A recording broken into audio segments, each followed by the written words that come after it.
Vishnu Padaya Krishna Prestaya Bhutale Srimate Bhaktivedanta Swami Namaste Sarasvati Deve Gunavani Pacharine Deveshesha Sunyavadi Pacharine. Donc aujourd'hui, c'est la disparition d'un grand Vaishnava. Quand on dit grand Vaishnava, c'est que c'est des êtres exceptionnels. Gokishore Babaji Maharaj et Guna Manjari, donc une des 8 Manjari principales qui entourent le couple divin. Et naturellement, ce sont les êtres les plus experts dans la dévotion. Donc quand ils viennent dans ce monde, c'est pour enseigner un exemple qui est souvent extrême. Parce que les gens qui sont des manifestations directes de Srimati Radharani sont en quelque sorte non différents de Srimati Radharani. Et Srimati Radharani est Dieu la personne suprême. Elle est l'énergie interne du Seigneur suprême, Swarup Shakti. Donc elle n'est pas différente du Seigneur. Donc à partir de là, on peut comprendre que ces êtres sont illimités. Simplement, quand ils viennent dans ce monde, qu'est-ce qui se passe? Voilà. Ça, je l'enlève quoi. Il n'y a plus de problème.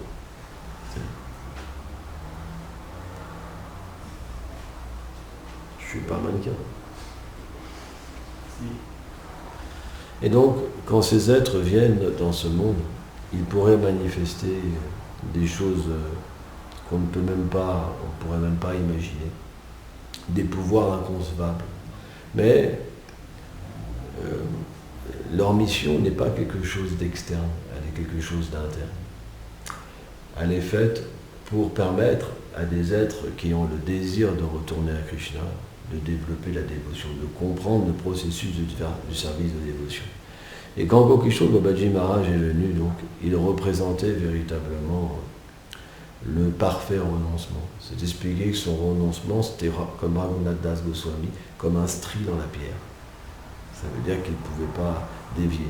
Il était tellement si strict qu'il se nourrissait de boue de gange.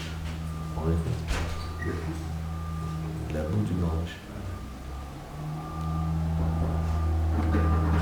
Donc Gokishore Babaji Maharaj était une personne extrêmement difficile à comprendre par son renoncement. On sait que Gokishore Babaji Maharaj, il a eu un seul disciple. Srila Bhaktisiddhanta Sarasvati Goswami Prabhupada. Et encore, quand Srila Bhaktisiddhanta l'a approché sous les instructions de Srila Bhaktivinoda Thakur, c'est pas que Gokishore Babaji Maharaj a accepté Bhaktisiddhanta facilement. Il a montré en fait qu'un maître spirituel ne devrait pas être convoiter les disciples en fait, et accepter facilement les disciples. Quand Srila Bhaktisiddhanta a approché, donc sous l'instruction de son père Gokishore Babaji Maharaj, il a donc approché Babaji Maharaj en lui demandant de l'initier. Et Gokishore Babaji Maharaj, il a dit qu'il n'était pas qualifié pour ça. Et que c'était pas ses plans, etc. Et donc Bhaktisiddhanta a, insisté. Il a dit, d'accord, je demanderai à Krishna, et si Krishna pense que je suis qualifié, je te donnerai l'initiation. Et donc, Srila Bhaktisiddhanta est rentré chez son père, parce qu'il vivait avec Srila Bhaktivinoda Thakur à cette époque-là. Et quand Bhaktivinoda Thakur lui a demandé, alors qu'est-ce qu'il a dit? Il a dit qu'il allait demander à Krishna et qu'il allait certainement l'initier. Donc il était très content, Bhaktisiddhanta, dans son cœur danse de joie. Parce que les Vaishnavas, quand ils rencontrent des vrais Vaishnavas, des Vaishnavas vraiment qualifiés, ils dansent. Pourquoi? Parce que les Vaishnavas sont le réceptacle de l'amour de Dieu. Ils ont la possibilité de donner Krishna et l'amour de Krishna. C'est pour ça que les Vaishnavas courent après les Vaishnavas, parce que Ils sont la richesse personnifiée, Shri. Le trésor de la dévotion. Sans leur miséricorde, c'est impossible de développer la dévotion. Krishna ne se donne pas sans l'accord d'un Vaishnava. Donc, naturellement, celui qui comprend ça, il pleure. Il cherche le refuge des Vaishnavas.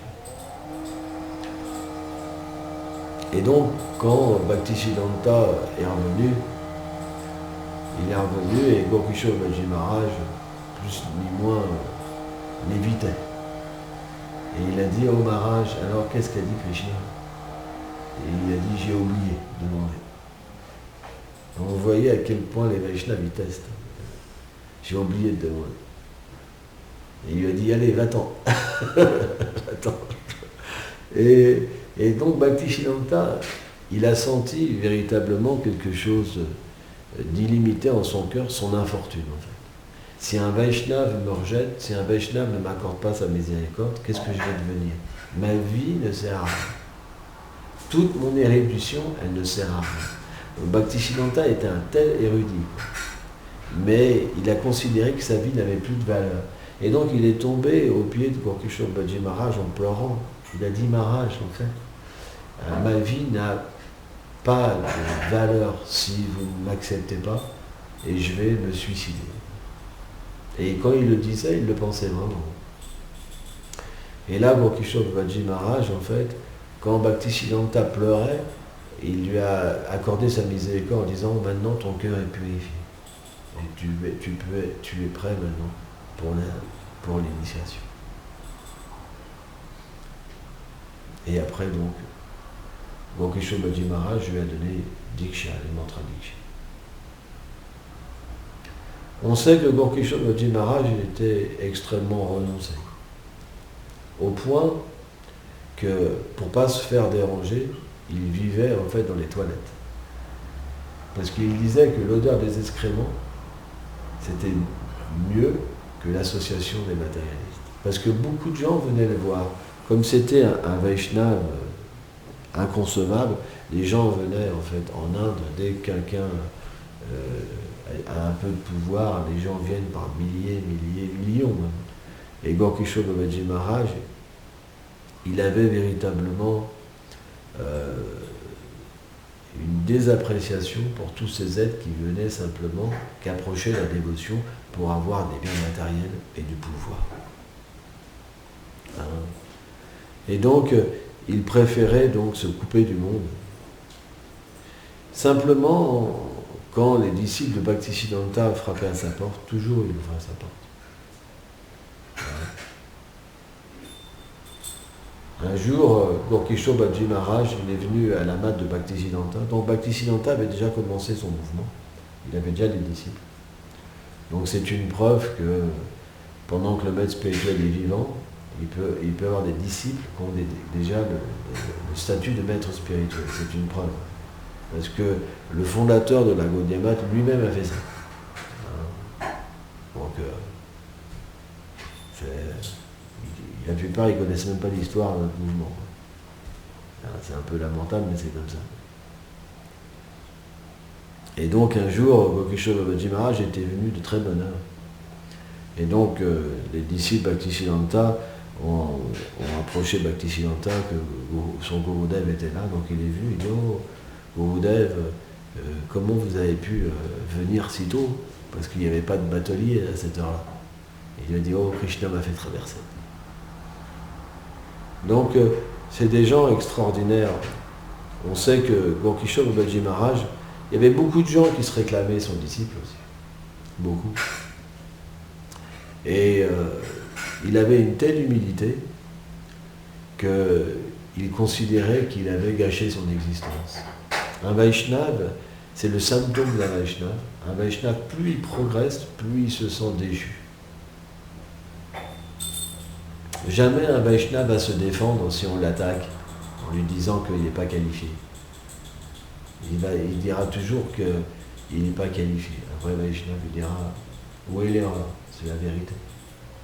Jamais il ne perdra de temps à se défendre, à faire des lettres, des choses comme ça pour se défendre. pour garder son statut. Ça, c'est la preuve qu'il y a un problème. Mais les vrais Vaishnavas, en fait, c'est très rare. Ils considèrent vraiment qu'ils gâchent la vie même des êtres vivants par leur propre présence. Et donc, Gokishore Babaji Maharaj, il y avait beaucoup de soi-disant Babaji qui étaient autour de lui, soi-disant disciples.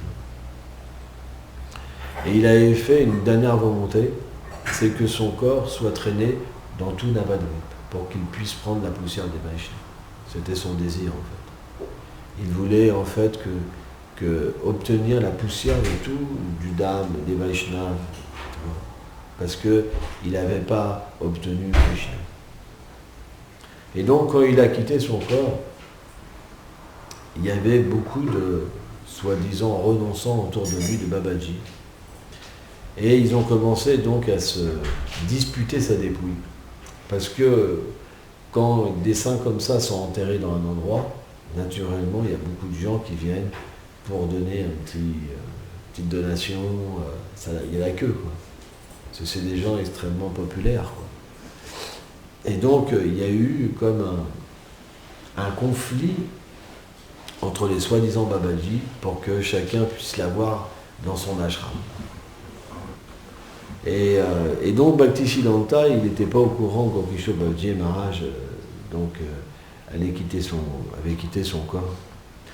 Et donc, les Babaji, ils allaient traîner son corps dans tout Navadvip. Et à ce moment-là, donc Bhaktisiddhanta a été prévenu. Et il y avait déjà la police, je crois, dans l'endroit. Et Bhaktisiddhanta donc est arrivé à ce moment-là et il a vu, toutes les personnes se disputer. Et lui, donc, naturellement, quand il a vu que son gourou était disparu, il est rentré dans une grande lamentation. Mais donc à un moment, ils ont voulu donc attacher Gokishore Babaji Maharaj pour qu'il le traîne dans la Navadvip. Et là, Bhaktisiddhanta est intervenu, comme un lion. Et il a dit, osez toucher son corps. Et il a dit, comme ça, il a mis un défi. Il a dit, si l'un de vous n'a pas touché une femme pendant 6 mois, il a le droit de toucher son corps. Parce qu'il savait, Bhaktisiddhanta, que tous ces êtres étaient des hypocrites. Là, j'ai vu un article là, d'un soi-disant âme libérée, là, je ne dirais pas son nom, avec des dreadlocks, là, qui a beaucoup de disciples. Là. Lui, il couche avec les femmes des disciples, avec ses disciples en fait. Mais c'est une âme libérée, vous comprenez. De cette manière-là, il donne la miséricorde. Vous voyez ce que je veux dire. Et tel charlatan qui existe. L'âme libérée, il est libéré du sexe.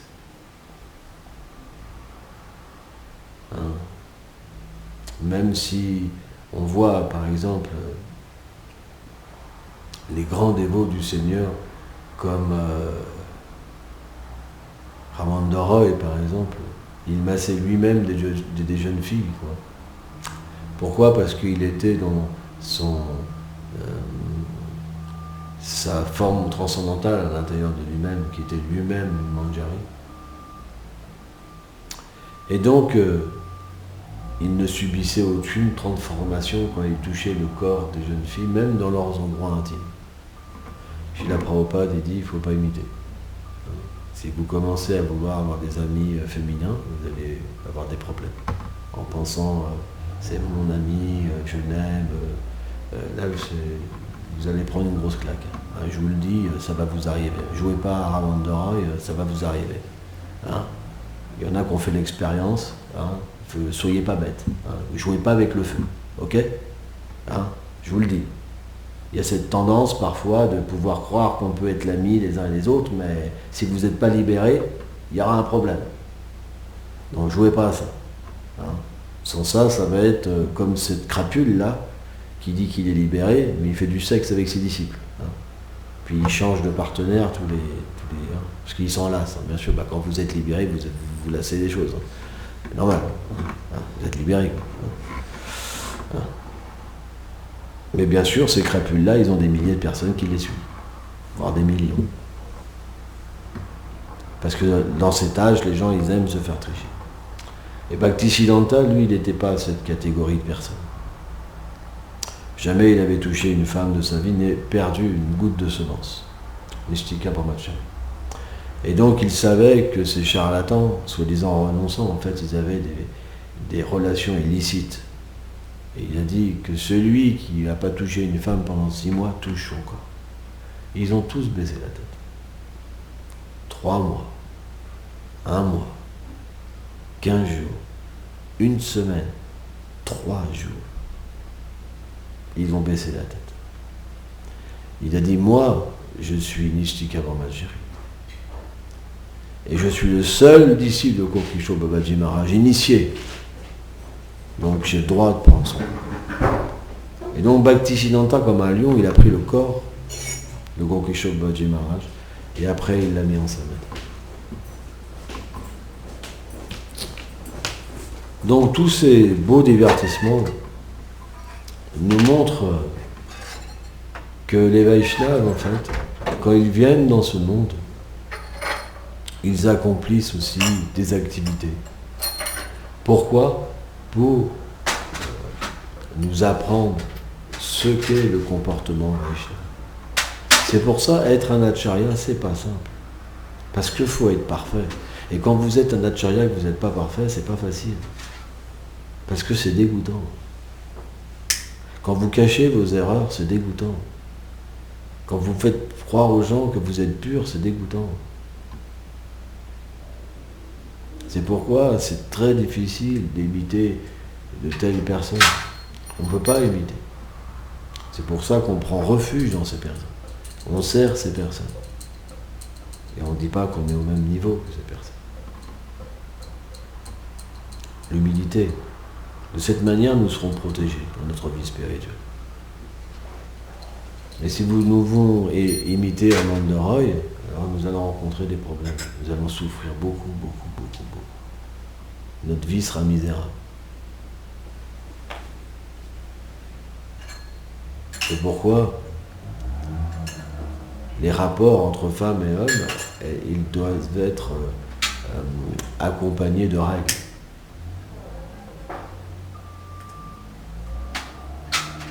Et c'est une réalité.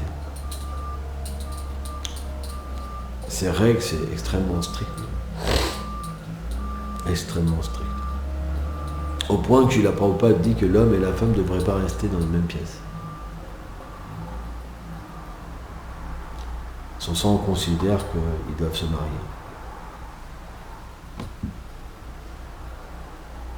Parce qu'ils sont attachés.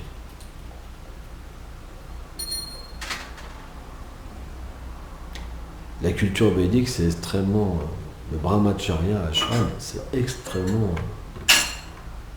on ne doit même pas parler avec une femme. Les brahmacharis. Rappelez-vous Chota Haridas. L'histoire avec Mahaprabhu. Chota Haridas, il avait demandé du riz à Sikkim, qui était une femme âgée. Rien que pour ça, Mahaprabhu l'a rejeté. Juste pour ça, parce qu'il s'était retrouvé seul dans une pièce avec une femme.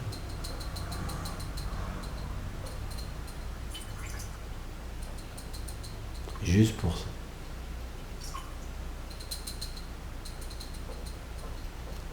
Donc finalement, on ne serait pas beaucoup dans le mouvement de Mahaprabhu. Et pourtant, on rigolait pas parce que ça ne peut pas du tout être Chaitanya Mahaprabhu. Ce genre de comportement, des petits mots là par SMS, machin, soi-disant des sannyasis qui font toute la journée avec des femmes, ça plaît pas à Mahaprabhu. On peut pas recevoir les évois à Mahaprabhu en étant des hypocrites. C'est pas facile. Parce qu'il y a un attachement, en fait.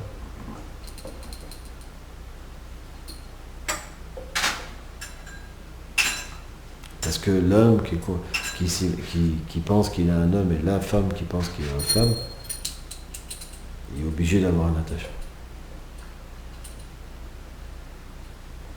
Donc on doit faire attention. Et donc ce dévot est devenu extrêmement malheureux. Et il pleurait, mais Mahaprabhu voulait rien savoir. Et il s'est même suicidé. Et quand il s'est suicidé, en fait, après il venait chanter pour Mahaprabhu. Il avait un corps de Gandharva et il chantait pour Mahaprabhu, Chota Lila.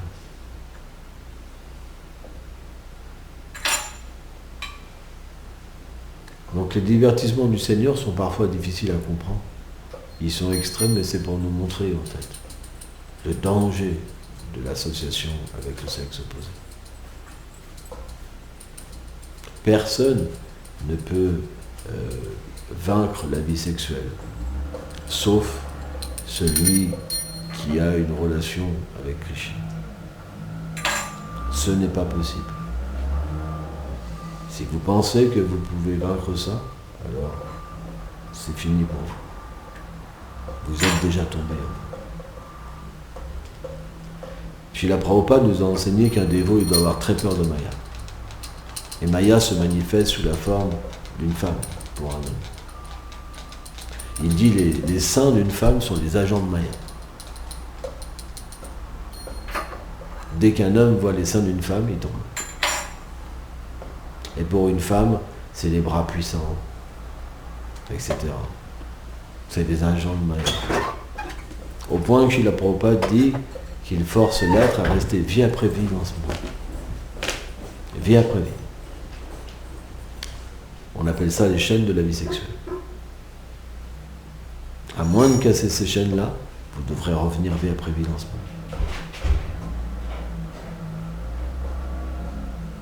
C'est les enseignements de Srila Prabhupada. Si vous n'êtes pas d'accord, vous écrivez une lettre ou vous faites une réclamation. Vous pouvez, hein. Srila Prabhupada, alors je fais une petite réclamation. Je suis pas tout à fait d'accord. La vie sexuelle, c'est pas mal et tout.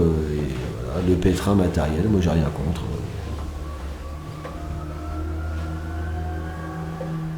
Vous avez le droit. C'est votre droit, le libre arbitre. Mais quand le Vaishnava vient dans ce monde, c'est pour redonner la raison. Chasser l'ignorance de nous.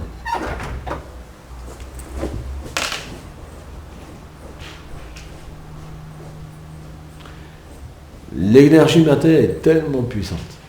Les gens se pensent avancer spirituellement alors qu'ils ont une vie sexuelle.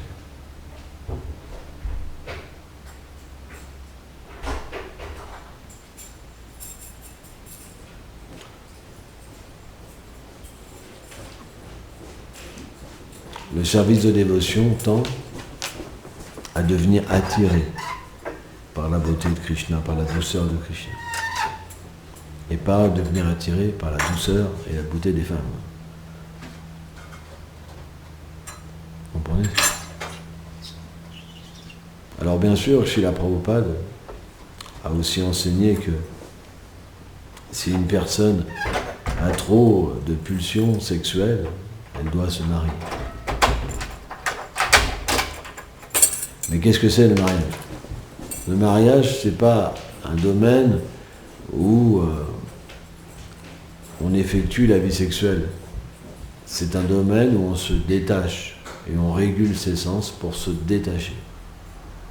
Prabhupada, il va même jusqu'à dire, le moment où l'homme et la femme se marient, ils apprennent à se détacher. Ça veut dire ce que ça veut dire. De cette manière-là, vous pourrez vivre heureux dans une vie de famille. Mais si vous cherchez le bonheur matériel, alors ça ne marchera pas. C'est pour ça que les couples divorcent. C'est parce que le Seigneur n'est pas au centre de leur vie.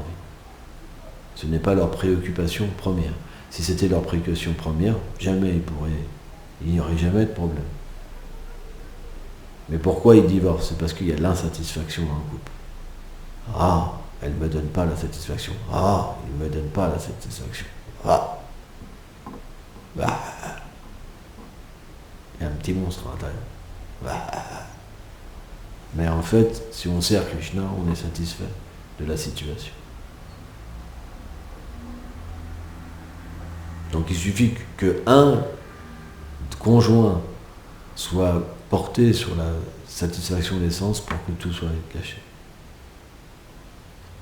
Parce que dès qu'on prend pour nous, un tout petit peu, alors on veut que notre vie soit centrée sur nous. Donc, deux personnes qui veulent que leur vie soit centrée sur eux, ils ne peuvent pas s'entendre. Vous comprenez? C'est simplement des concessions pour rester ensemble, comme les matérialistes. Mais quand on veut le plaisir de Krishna, on veut naturellement pas notre plaisir. Donc on est détaché. Et on sert simplement le mari, on sert la femme, les enfants, le foyer, comme la demeure de Krishna, comme la propriété de Krishna. Et on devient satisfait. Sans ça, c'est pas possible.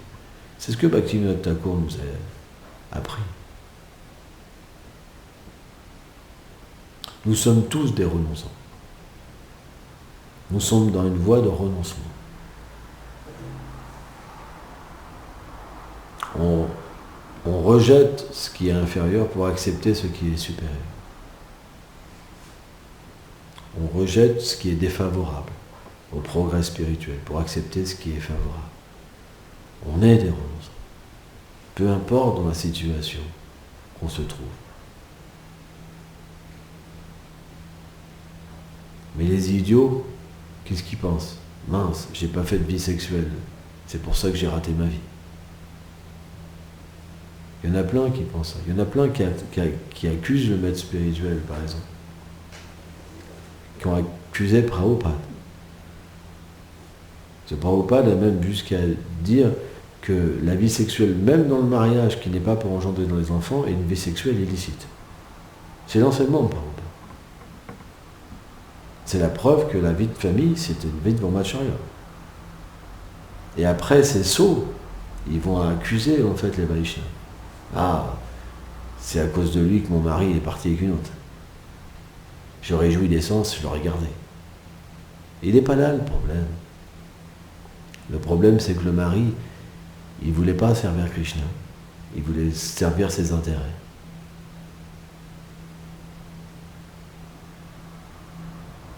Les hypocrites, ils ont toujours des prétextes pour jamais voir leurs problèmes. Et toujours remettre la faute sur des Vaishnavas. C'est un principe, en fait. Il y en a plein comme ça. C'est un gros pourcentage. Parce que dans le monde matériel, on ne veut jamais voir que ça vient de notre problème, mais toujours des autres. C'est pour ça qu'on n'est jamais paisible, on n'est jamais en paix. Jamais. Or, un Vaishnava, comme Gokishore Baji Maharaj, qu'est-ce qu'il pense? Il pense, je suis le plus déchu. C'est pourquoi, un jour, nous obtiendrons cette qualification. Mais sans cette petitesse, nous ne pourrons pas entrer dans le royaume supérieur. Parce que le royaume supérieur, vous pouvez le percevoir quand vous êtes le plus petit. C'est la condition. Et ça se cultive. En adorant les Vaishnavas, comme aujourd'hui par exemple, en priant pour leur miséricorde. Hein, c'est expliqué que le jour de disparition ou apparition, on peut directement avoir le darshan du Vaishnava. Directement. Donc, soyons vraiment attentifs, soyons déterminés, patients. Parce qu'on ne peut pas obtenir Krishna comme aller acheter des endives au marché. Excusez-moi, je voudrais 1 kilo d'endives. Oui, bien sûr, ça coûte combien? 2 €.